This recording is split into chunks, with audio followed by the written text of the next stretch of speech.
House on this matter next week, with your permission. Sir Ian Denton-Smith. Mr. Speaker, I'm grateful to you for granting this UQ, and I follow from the UQ by my honourable friend. I say to my right honourable friend, just for the purposes of the House, it's worth reminding everybody what happened at the Chinese Consulate. In the grounds on Sunday, an appalling attack took place on a peaceful protester who was dragged into the consulate grounds and seriously abused. And we saw those appalling videos of Bob Chen being dragged into those grounds and abused. And it now appears that the Consul-General played a part in that physical attack. Mr. Chan is a Hong Kong refugee who we have welcomed over here. I and others are working to help those get out of Hong Kong across the floor. We've worked together, and that community now feels very frightened by what is going on in the UK by the Chinese government's representatives. And he, Mr. Chen, gave a statement for the first time to the media yesterday, Mr. Speaker, and it was a very moving statement. He spoke of how badly bruised and damaged he is and how frightened he is, and his wife and child were in the room as well at the same time. I thought it was very brave of him because he now fears being targeted by the Chinese Communist Party here in the United Kingdom. So I say to my right honourable friend that now overnight we discover that the Consul-General has himself admitted that not only did he take part in this attack, but that he was responsible, in his own words, for pulling his hair and tearing his scalp. This is the Consul-General, let alone the others that were there. So I, like many others, members of IPAC and others within this House, have worked together on helping Hong Kong refugees, and I credit the government in the work that they have done to get them over here on the B&Os. But I now urge the government to be much, much clearer than just using diplomatic language.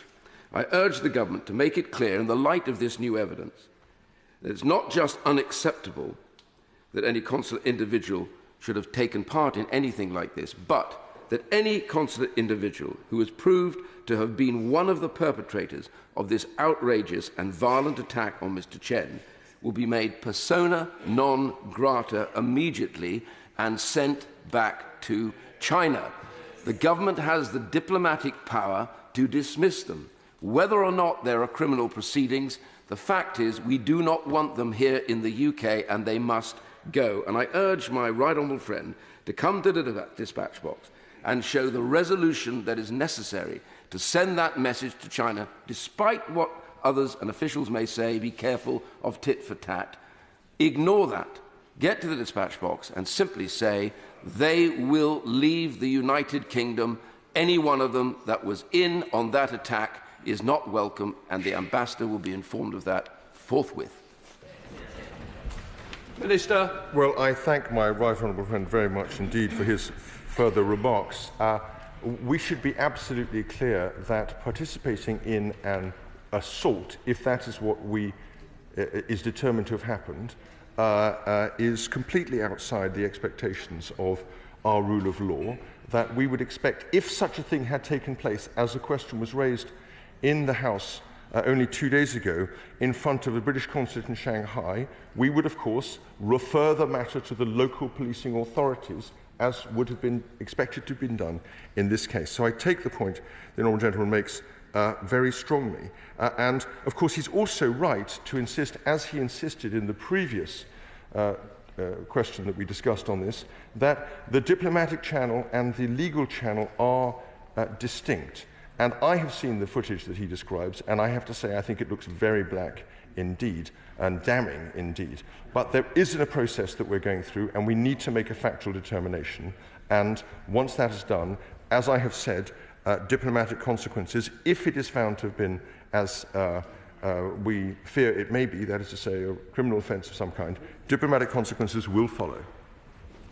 We now come to the Shadow Minister, Catherine West. Thank you very much, Mr Speaker, and I thank the Honourable Member for Chingford-Woodford Green for bringing this urgent question and for the interview which he had with Mr Chen yesterday and the work that he has done on this. This is yet another complete failure of the government. Instead of bringing a statement to this House, which would be the normal way of carrying on, this is the second urgent question that members of this House have had to bring. And what is more concerning, Mr Speaker, is the outrageous admission of the Chinese Consul-General that he did in fact assault Hong Kong democracy protesters in Manchester, which he described as his duty.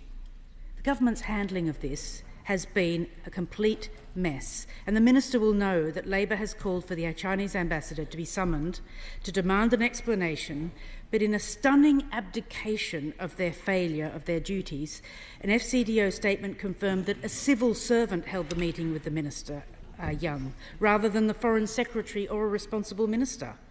While I have the utmost confidence in the abilities of FCDO officials to fulfil their responsibilities, there are moments in foreign policy where only a minister and an elected minister will do. Sadly, Mr Speaker, it appears that this chaotic government has unleashed upon the country through its failed economic agenda and is now hampering ministers' ability to stand up for the most basic rights which we hold dear. The Minister has the chance to send a clear message, not just to the Chinese government, but to the government in Myanmar and any other country which might have repressive regimes and where refugees fear for their safety in this country. He will know that on the 12th of May, from this dispatch box, we challenged the government to come forward with a comprehensive plan for safety for Hong Kong nationals and others. So 2 questions. Will he now meet the embassy without any delay to communicate the strong message from us as MPs about the importance of peaceful protest in this country? And on the question of the CCTV footage, is it the case that the Greater Manchester Police have not yet received the footage because the Consular-General is refusing to hand it over? What will he do to tackle this problem? Is it possible for him to expel the individual and then for that individual to apply to return? And that way round, at least we would know that the government had taken the strongest action possible. Thank you, Mr Speaker. Minister. Thank you very much, Mr Speaker, and I thank the Honourable Lady for her question. And of course, she's absolutely right to pay tribute to my honourable friend for his interview with Mr Chen. I think that was a very important moment, and he deserves congratulations from across this House for that. In terms of what she actually said, however, I don't think she can have listened to what I said, and that's a pity. The ambassador is not in the United Kingdom and has not been in the United Kingdom since before the beginning of this week, and therefore he's not available for any kind of diplomatic interaction. The chargé d'affaires is, in fact, in any case, the appropriate person for this kind of exchange. The last time that an ambassador was summoned to a meeting with a minister, indeed the foreign minister, was following the Russian invasion of Ukraine, which gives you a sense of the way in which the diplomatic niceties work out. In terms of CCTV and the Greater Manchester Police, I'm afraid I can't comment on that since it's a matter outside the purview of the government, but I would certainly encourage, if it is the case that the Chinese consulate is not giving up any CCTV that it has, then I would certainly encourage them to do so. Chair of the Select Committee, Alicia Cairns. And I welcome this UQ by my right honourable friend. It is quite clear that the House is unhappy with the course that the government has taken. And I'm afraid I must challenge my right honourable friend on some of the comments he has made this morning. It is not apparent involvement. There are no ifs, there are no buts. The Consul-General has not only admitted, as my right honourable friend said, that he is responsible, but he has praised his role in these actions and said he would do it again. It is a political decision to expel, not a policing decision. So can he please confirm, as he suggested from the dispatch just now, that his preference is to prosecute these individuals and to see them in British prisons? And secondly, what are the diplomatic consequences that he references? Is it to expel? We need plain speaking at this time. The House is clearly united in our position, and I urge the government to listen to it. Minister. Well, I thank the Chairman of the Select Committee, and she has made clear her view that a crime was committed here, and I think that is the view that many others have taken. But it is not, in fact, I think, a determination of fact at the level that we would need. And she may have missed the portion of what I said earlier to my honourable friend who put the question, that we recognise that the diplomatic channel and the legal channel are separate, but they're not separate as regards a determination of fact. And that is, I think, the proper grounds for us to make, as a government, a determination. As regards the political desire, we will be looking at the fact situation as it's brought forward, at the options. I've said there will be, as you may have missed this too, an update I would expect to the House next week as further events play themselves out, and we will make a judgment in due course on that basis. SNP spokesperson Angela Crawley. Thank you, Mr. Speaker. Minister, this is a serious diplomatic incident, and others have said that the scenes of the violent clash between pro-democracy protesters and the officials at the Chinese consulate are disturbing and go directly to against the tenets of diplomacy, freedom of speech and protest. Now, Bob Chan, who has fled from Hong Kong for his life, was pulled through the gates into the consulate and beaten by staff. He was left with cuts and bruises to his face, and a video footage shows hair being pulled by the Chinese consulate. He has already admitted that this was his duty. Now, the SNP condemn this violence against peaceful protesters in the strongest possible terms and call for an urgent investigation. If these individuals responsible for such violence cannot be criminally prosecuted due to diplomatic immunity, they must be formally expelled from the UK. What actions will the Minister commit to take hold of the Consulate-General and take account both in domestic law and international law? Well, Mr. Speaker, I've set out the actions we're proposing to take at the moment, and of course we recognise, and I said in terms, the seriousness of this matter, and of course we also recognise the seriousness with which the House takes this matter.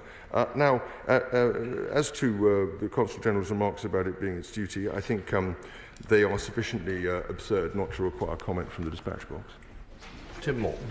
Thank you, Mr. Speaker, and thank you for the steadfast support that you've continued to show those that are sanctioned by China. The Consulate-General seems to have forgotten he was in Manchester, where we allow free speech, and thought he was in Lhasa, Hong Kong or Xinjiang, where peaceful demonstration is routinely met by violence from the authorities.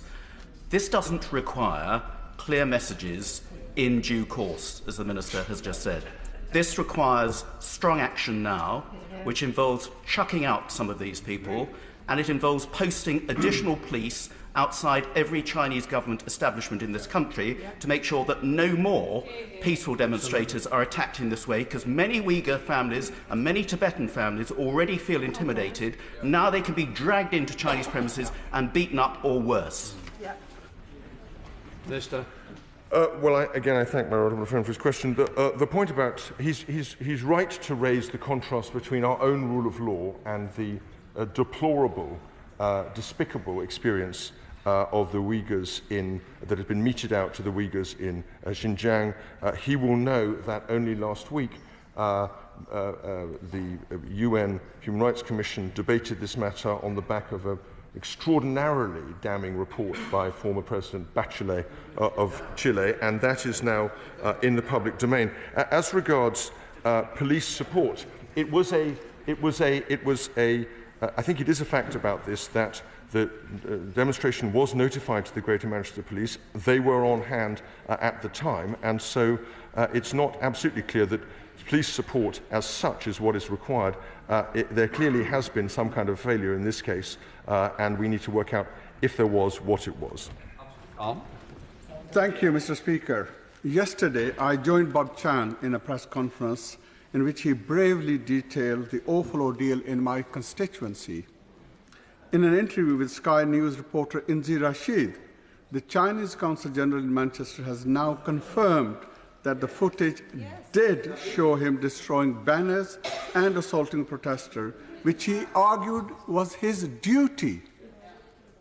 The high-obras and the above-the-law attitude of the Consul-General is sickening.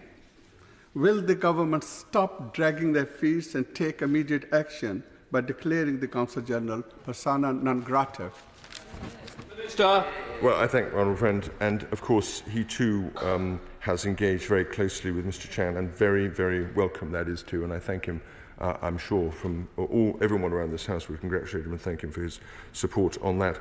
He has, in his question, revisited questions I've already debated at some length and announced from the dispatch box. We have put in place a series of measures which we are going through now, and in due course we will expect to update the House on progress in this developing situation.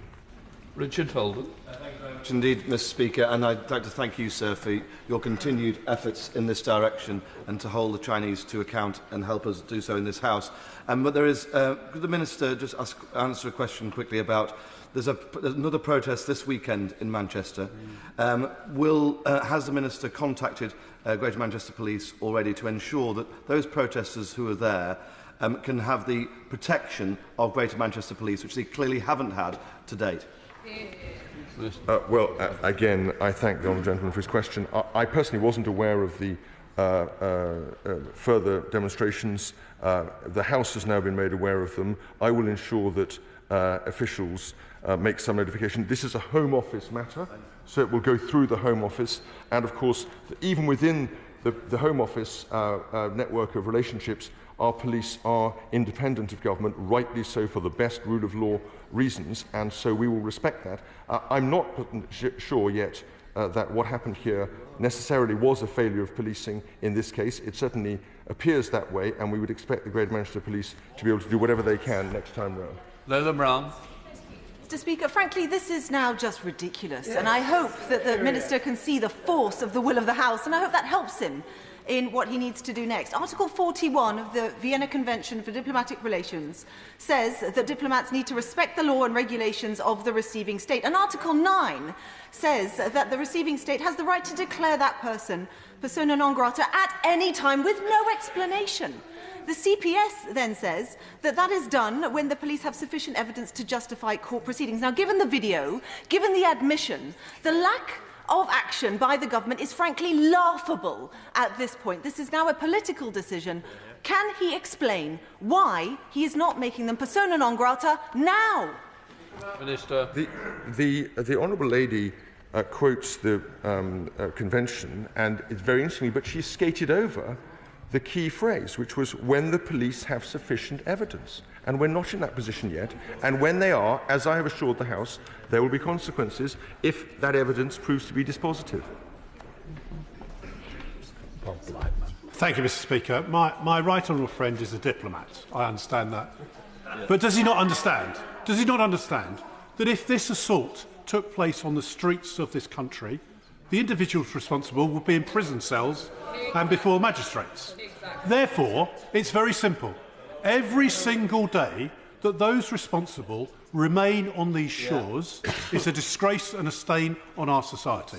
So can we not take the decision now to encourage my honourable friend and his colleagues to expel the people responsible today? Minister. Of course, the House has a very strong view on this, and I fully recognise it. But of course, if this apparent offence had taken place elsewhere on the streets of the United Kingdom, it would be subject to the same kind of police investigation and determination, and potentially a prosecution, potentially as a result.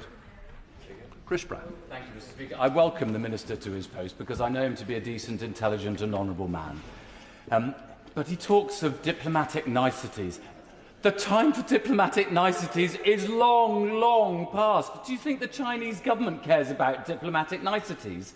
Of course, what the Minister should be doing is saying to the ambassador, get yourself back to Britain so that you can meet with the Minister. And if you don't get back, it'll be a Minister that's going to be meeting with the Chargé d'Affaires on Monday morning, or preferably tomorrow. And for that matter, we will be expelling the Consul-General tomorrow because he's clearly been engaged in something which would have got him arrested if it had happened on the streets of the United Kingdom. Minister. I think the fact of the matter is that we have already laid out an approach to this. As I said, the last time an ambassador was summoned to the Foreign Secretary, it was in the context of the Russian invasion of Ukraine. There are diplomatic channels through which these things occur, and we need to respect them. As regards the question of arrest, an individual might have been arrested, or they might not have been arrested. That's in the discretion of the police, and that remains the case whether they are outside the embassy or on any other parts of our streets. Navandru Mishra. Thank you, Mr. Speaker. Can the Minister outline what tangible steps have been taken to protect Hong Kong community, Tibetans, Uyghurs from intimidation, threats and actual use of violence from the Chinese state on UK soil? Tangible steps. Minister. Well, he knows that we've, of course, opened the BNO channel. We have offered support from the Home Office and from the Department for Housing, Levelling Up and Communities to them, and they remain under the rule of law and therefore the purview of the police, as would any other residents in this country. Okay. The right to protest, Mr. Speaker, is a British value, and it stems from 1819 and the Peterloo massacre in our great city, and that's why it's gnawing at our moral core around the inaction of this government. I'll say this to the Minister: powerlessness corrupts. Absolute powerlessness corrupts absolutely, and government is being sclerotic in this case if it's not part of the wider malaise. But in the spirit that the Minister also knows that I think he is honourable, can he tell us what discussions he's been having with either the Mayor of Greater Manchester, the Leader of Manchester City Council or Greater Manchester Police to reassure the people in our great city that action will be taken?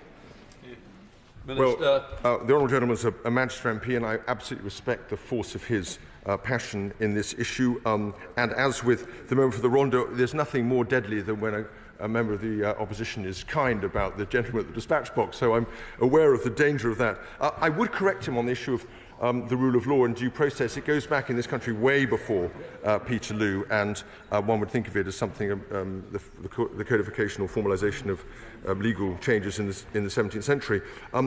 He brilliantly misquotes. If not earlier, he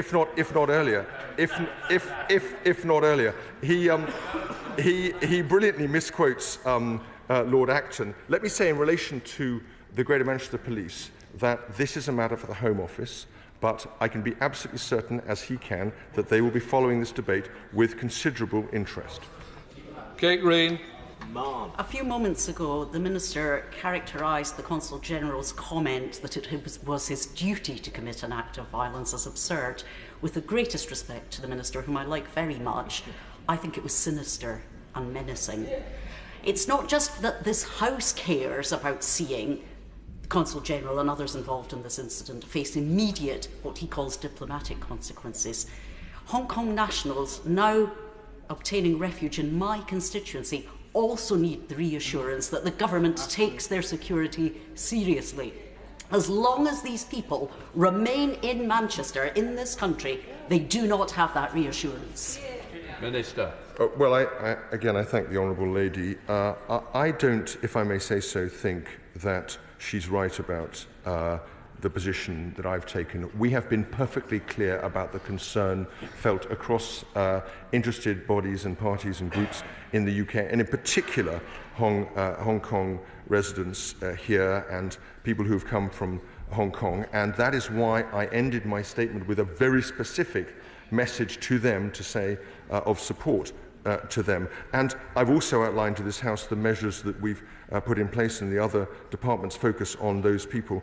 It is true that they too would expect to live under the rule of law of our police, and I think the Greater Manchester Police in general do a sterling job, and I'm sure any Manchester MP would say that, of protecting the well-being of the people of Manchester, and I'm sure they will continue to extend that privilege and that courtesy and that protection to Hong Kong residents as well. Clive Bafford.